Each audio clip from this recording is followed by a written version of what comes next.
Hello, welcome to this very special edition of the Pace Report. I'm Brian Pace reporting live here at the Green Space here in New York City.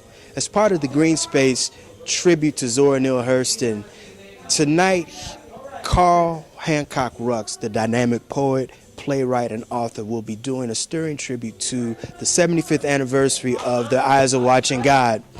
He'll be accompanied by the legendary Vernon Reid on guitar. And I sat down earlier with Carl. We talked about the legacy of Zora Neale Hurston. We talked about his career, him growing up in Harlem, and how he was really exposed to literature and Zora's work. We also sat down with Indria Ederu, who's the executive director of Green Space. And we sat down and talked about why Green Space decided to put together almost a half a year long tribute to Zora's work and what Zora means to the literary world.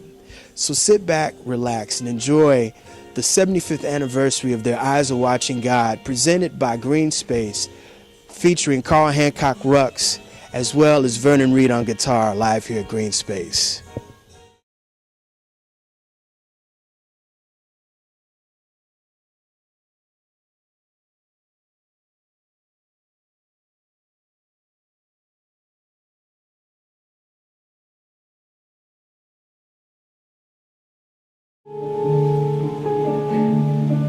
Doors, windows in a house, used for their emptiness. We help by what is not. Can you mate with heaven? Can water serve as the female part and win the force that enters? With all these winds and these rains, but natural, can your learned head take leaven from the wisdom of men? Bear issue, nourish it, growing forward.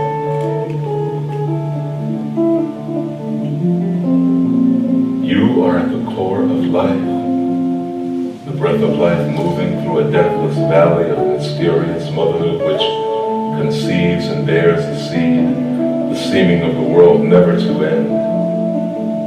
Breath for men to draw from as they will, and the more they take of it, the more remains.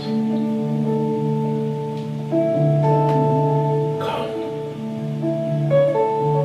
I got a fact, remember, a moment.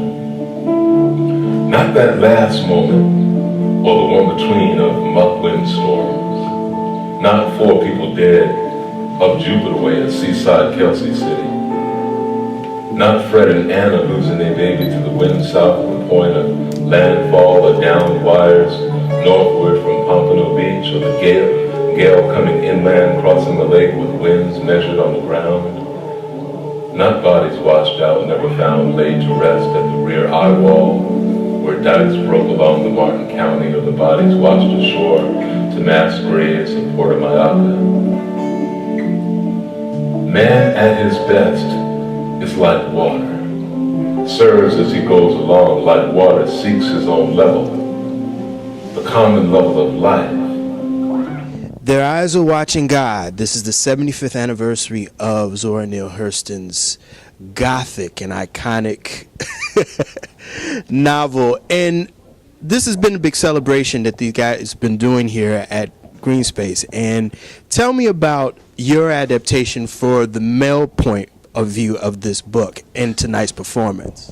Well, I was asked to write from the point of view of tea cake, and which was really interesting because, you know, first it was hard because who wants to write behind Zora Neale Hurston? You know, I mean, you can be influenced by her, but I think it's very difficult to try to take a masterpiece and rewrite it. But then I found that it was really interesting to try to get into the mind of tea cake after he had died, to think about him speaking to her from the grave, and to think about how that's there is something more to be said in a way for anybody who's lost someone who's meant something to their lives and left a profound impact in their lives. So Tea Cake is basically speaking in this monologue that I've written. He's speaking to Janie standing outside of her window and telling her to open it up to love, that though theirs was a very special love,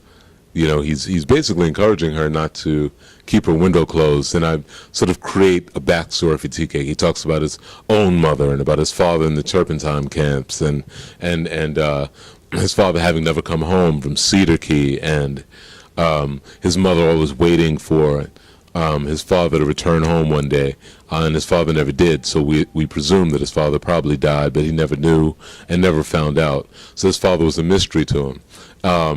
And he talks about traveling, and after his own mother had died, and about leaving, and about meeting lots of different people, and about having lots of different women, older women and younger women, and the root work and the spells that they would try to conjure to keep him, but how he could never be kept. He could never be, no woman could ever keep him because he wasn't interested in being kept, and no matter what they did or how crazy the root work was, until he met Janie, and he realized that, that was love, that was real love. And so basically he's giving her permission to love again. And that's what I wrote. That's what I was thinking about. Janie, in the book, she had a very free spirit anyway.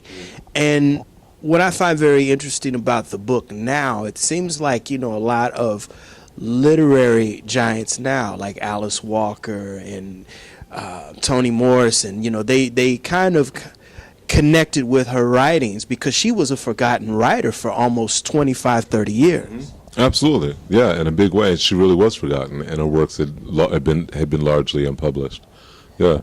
Why do you think that happened? Because during the 1950s and during the 60s, the Black Arts Movement really took a whole nother radical direction as far as expressing the civil rights, femininity, masculinity. There was a lot of stuff going on. And why do you think now her music and her works are very, very prevalent now?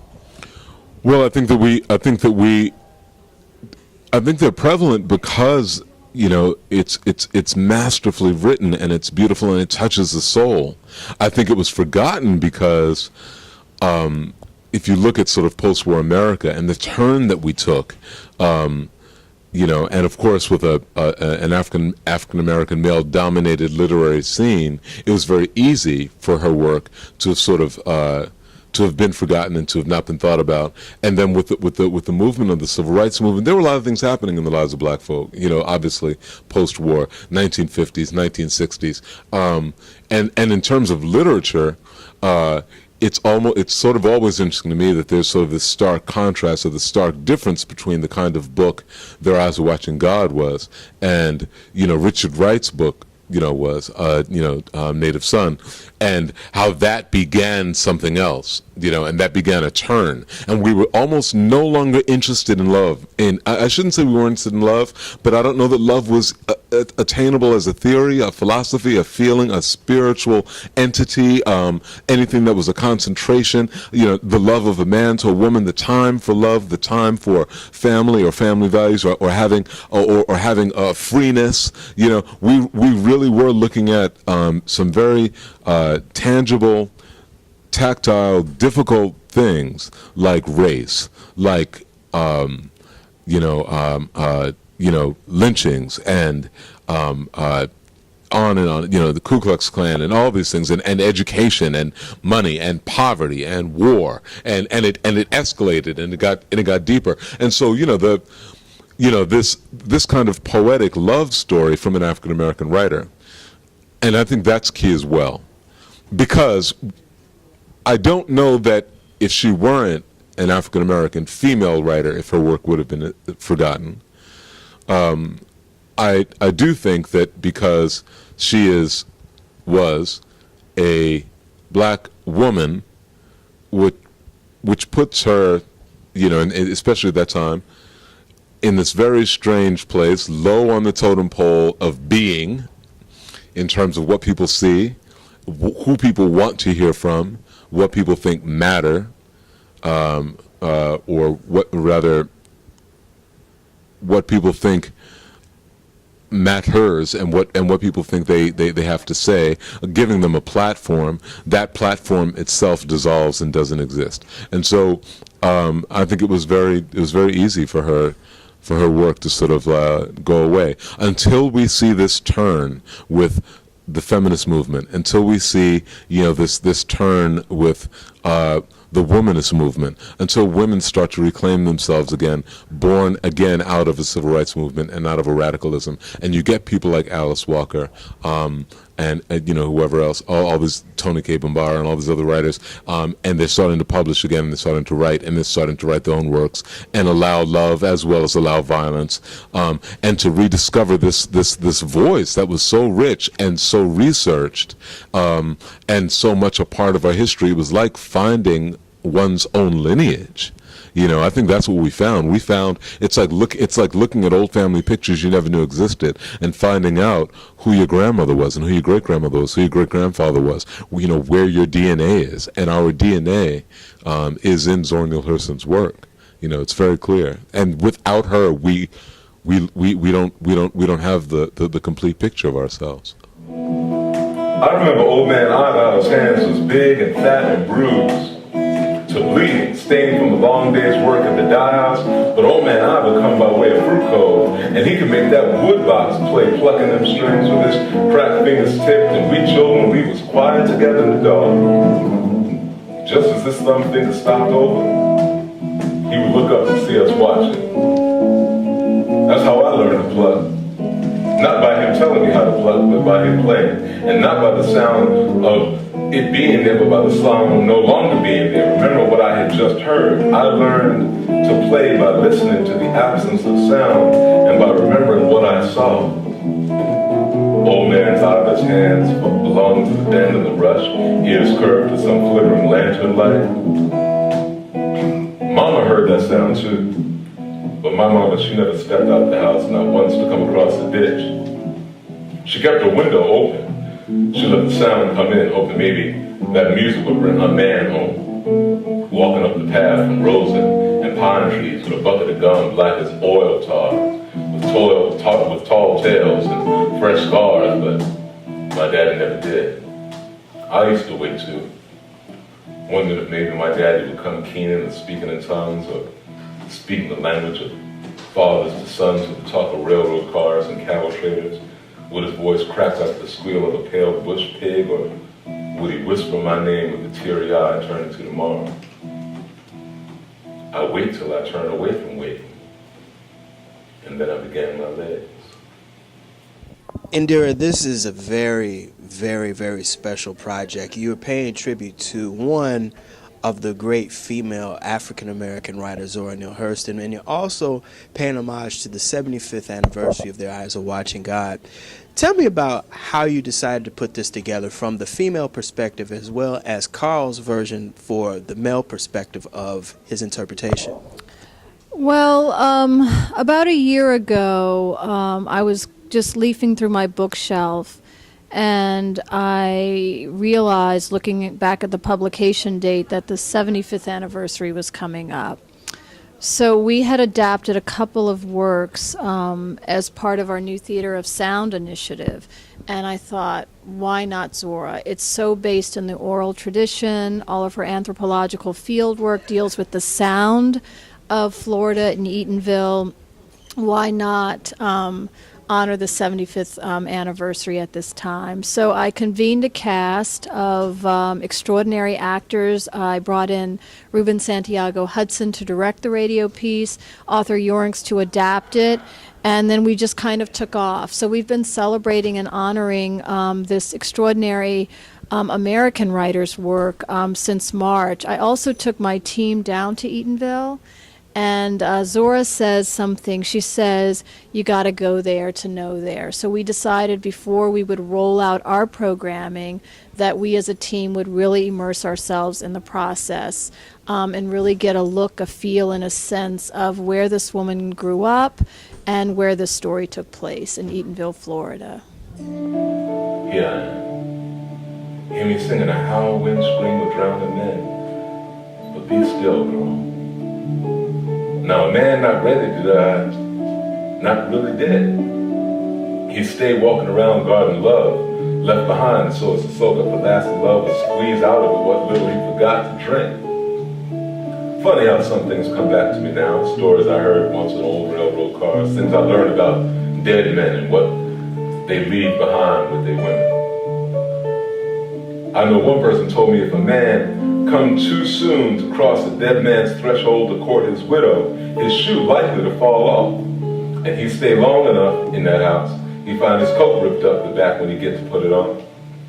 If a man sit in a dead man's chair, he likely feel a heavy weight pressed down in his lap, and no matter how hot it be, all around him it be cold to the touch. And all his days breathing, he be strangling by the fresh smell of dead flesh steaming up from the floorboards. Now a man may think himself safe sleeping in the bed of a dead man's woman. That man is gambling with a half dead. As long as he sleep with his feet toward the window and keep a half pumpkin in his kitchen, he might be all right. But if he keeps his eye open, his sight gonna be fixed on a thin vision standing over him, and his ears attuned to rustling silk and bat wings beating in the treetops, and the husky sobbing of the shutterboard creaking. Yeah, there's some bad spirits out there. Carl, she was not only just, she only wrote 7 books. And then she wrote many, many essays and short narratives up into the 50s. She was also a folklorist as well as what we would call a cultural researcher, because she actually exposed and talked about our dirty laundry. Mm-hmm. Oh yeah, she did. I mean, she talked about our own race prejudice, or at least our own sort of. She talked about our relationships, our relationships between men and between women, the misogyny. She talked about, how we looked at each other, what we thought of each other, how we talked to each other. I think she was amazing because she shot from the hip, and she was never afraid to say what she felt, but at the same time, I feel like she loved us, and only somebody who loves you can really tell you about yourself. You know what I mean? And I think that makes a good writer. I mean, a writer who can actually not sort of fluff you up or fluff up, what the African American reality is, but actually, shoot from the hip and say, here's the problem. Here's what we do. This is how we treat each other. This is what we do. This is what we forget about. This is what we lose. This is what we're losing as well. I think that was really crucial, especially for her coming from the South, living in New York, living in Harlem, at a time when people were trying to put the South behind them, and to put the rural behind them. People were trying to come. They saw that in a way as coming up from slavery. Let's Great migration. Exactly the Great Migration. So let's prove how white we can be, or how Caucasian we can be, or how integrated we can be. And she was not interested in integration in that way. She was actually interested in what was absolutely stunningly beautiful about us all along. And what we needed to treasure and value about that. And part of that thesis required that she bring up, she show us some of our own issues. That'll do it again for another edition of the Pace Report. I'm Brian Pace, reporting live here at the Green Space here in New York City. I'd like to personally thank Carl Hancock Rux for his time, as well as Indira Ederu, the executive director here at the Jerome L. Green Performance Space here in New York City. As always, please visit my website, www.thepacereport.com, for my weekly column as well as my past segments. Until next time, remember, if it's in the groove, it'll make you move. Till next time, peace. In the dog. Just as this thumb finger stopped over, he would look up and see us watching. That's how I learned to pluck. Not by him telling me how to pluck, but by him playing. And not by the sound of it being there, but by the sound no longer being there. Remember what I had just heard. I learned to play by listening to the absence of sound and by remembering what I saw. Old man's eyeless hands belonging to the bend of the brush, ears curved to some flickering lantern light. Mama heard that sound too, But my mama, she never stepped out the house, not once to come across the ditch. She kept her window open. She let the sound come in, hoping maybe that music would bring her man home. Walking up the path from Rose.